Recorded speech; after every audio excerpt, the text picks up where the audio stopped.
One fateful day in Venice, a young broke nobleman named Bassanio approaches his good friend Antonio, who is a successful and wealthy merchant, asking him for a hefty loan so that he can court the woman of his dreams, a beautiful and very rich heiress named Portia. Antonio would do pretty much anything for Bassanio, but all his money is tied up in some merchant ships that are currently at sea, so he does the next best thing and tells Bassanio to go borrow some money using his credit. Meanwhile, in Belmont, Portia is moaning to her lady-in-waiting Nerissa about her father's will, which forbids her from marrying whomever she pleases. Instead, each of her many, many suitors must take part in a strange test to see if they are worthy of her, by choosing correctly from a selection of 3 caskets, 1 gold, 1 silver, and 1 lead. So far, Portia has not fancied any of the men who have come to court her, but Nerissa reminds her about one suitor whom she actually seems to be keen on, the young Bassanio, who is currently haggling with the Jewish moneylender Shylock. Bassanio needs 3,000 ducats to fund his pursuit of Portia, and although Shylock is hesitant at first, he agrees, using Antonio's merchant ships as collateral. At this point, however, Antonio turns up and begins to insult him, which reminds Shylock just how much he hates him for his anti-Semitism and lenient lending practices. Surprisingly, he still agrees to the loan, but proposes a strange alternative. Instead of charging interest, Antonio will have 3 months to pay it off, but if he should fail to do so, Shylock will have the right to cut off a pound of flesh from any part of Antonio's body that he chooses. Since this seems like kind of a bad joke, and also a good deal, Antonio recklessly agrees to the contract, despite Bassanio's protests. Unbeknownst to Shylock, there is trouble brewing at home, as one of his servants, Lancelot, is fed up with working for him and persuades Bassanio to take him on instead. Shylock's daughter Jessica is also desperate to leave her father's house and elope with Antonio's friend Lorenzo. Lancelot delivers a letter from Jessica to Lorenzo with plans to run away with him that very night, and sure enough, she does just that, taking some of her father's jewels and gold with her. The next day, Bassanio sets sail for Belmont, but before he can get there, 2 of Portia's suitors try their hand at the guessing game. The Prince of Morocco settles on the golden casket, which turns out to be wrong, containing a skull and a scroll that reads, "All that glisters is not gold." Next up is the Prince of Aragon, who confidently chooses the silver casket, but is met with a fool's head, implying that no matter who he marries, he will still be a fool. The 2 men leave empty-handed, just as Bassanio's ship arrives laden with pricey gifts for Portia. Shylock is infuriated by his losses, but to rub even more salt into his wound, he learns that his daughter is going on a spending frenzy with her stolen wealth. This only ignites his hatred for Antonio further, and seals his determination to actually take his pound of flesh if he gets the chance. Meanwhile, Portia and Bassanio have been spending lots of time together, and have fallen in love, but there's still the small matter of the pesky casket standing in their way.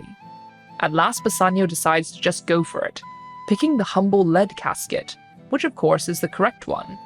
The young couple now have full permission to get married, and Portia gives Bassanio a special ring to symbolize their love. Not one to be left out, Bassanio's friend Graziano upstages this happy moment by announcing that he has been courting Nerissa on the side, and they too are getting married. However, this happy day is interrupted by the arrival of a letter from Antonio, which bears terrible news. All of his ships have managed to get lost at sea, and Shylock, who has been itching to exact his revenge, has had him arrested and is all set to collect his pound of flesh. Bassanio and Graziano quickly depart for Venice, bringing loads of Portia's money to pay off his debt many times over. The women are unsure that their new husbands are equipped to handle the situation though, so Portia and Nerissa decide to follow in secret behind them, disguised as male lawyers. The day has arrived for Shylock's public butchery of Antonio, and although the Duke of Venice is shocked by the cruelty of the punishment, he cannot legally intervene. All pleas for mercy fall on deaf ears, even when Bassanio offers to pay Shylock 3 times the original sum borrowed. As Shylock begins sharpening his knife to carve up Antonio, Portia and Nerissa arrive disguised as a lawyer and a law clerk. Portia acknowledges that the agreement is rock solid, and all seems lost, but as Antonio prepares himself for certain death, Portia notes that the contract is for a pound of flesh, but says nothing about his blood. So if Shylock spills even 1 drop of Antonio's blood while he is slicing him up, or if he carves off even 1 gram more or less than a pound, he will break the terms of the contract and have all his wealth confiscated by the state. Trapped by his own bond, Shylock acknowledges defeat and tries to back out of this quickly deteriorating situation by agreeing to just take the money Bassanio offered initially. It's too late for that, however, as he is now accused of conspiring to kill a Venetian citizen, and the punishment for that is again losing all his money, half to the state and half to Antonio. He decides to show some mercy to Shylock though, and tells him that he can keep his half of the money, as long as he makes a will leaving everything to his daughter when he dies, and converts to Christianity. Shattered by these tremendous losses, Shylock leaves a broken man, and Antonio is set free. As the disguised Portia and Nerissa make their way out of court, Bassanio and Graziano run after them to thank them and ask them to accept payment for their services. Portia decides to mess with her new husband, and says that instead of payment, she only wants his ring, the same one she gave to him earlier and made him promise to never give away. At first, Bassanio refuses, but Antonio convinces him to do it as they owe them his life. Graziano also gives his ring to Nerissa, setting both men up for trouble later on.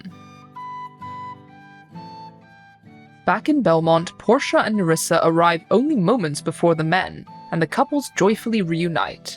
However, things soon unravel when the husbands admit that they have given away their precious rings, and Portia and Nerissa pretend to be angry, accusing them of gifting them to other women. After toying with them for a while, Portia finally reveals the role they played in saving Antonio, and both couples are reconciled.